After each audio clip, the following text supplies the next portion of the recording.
Ito po yung pang-lima natin na na diagram na ginawa.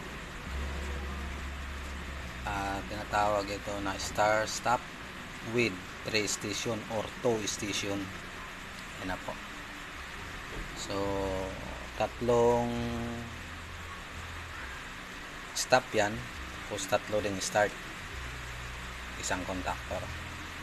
So star stop pa rin yan, pero 3 station. May mga ilaw na red, green and yellow.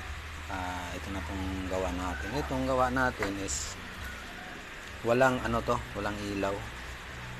Hapon na kasi, kaya hindi ko na ginagawaan. Ito po, naka na po yung supply nya, pero hindi pa naka-on yung MCB. Ayan po, ito yung pong contactor natin. So iyon natin pong MCB. Ayan, naka-on na po yan. Ayan, naka-on na siya. So mag-on tayo sa unang station. Tingnan natin kung gumagana ba yung contactor.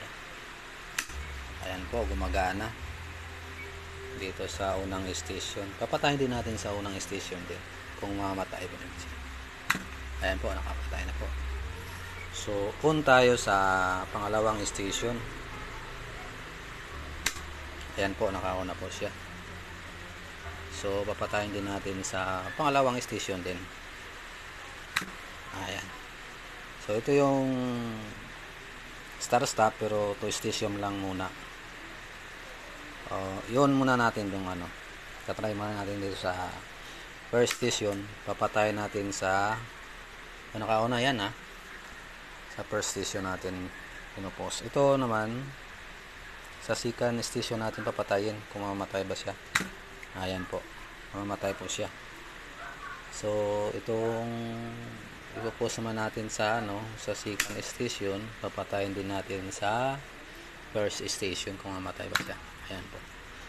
So ang tinatawag itong star stop with 3 station or 2 station.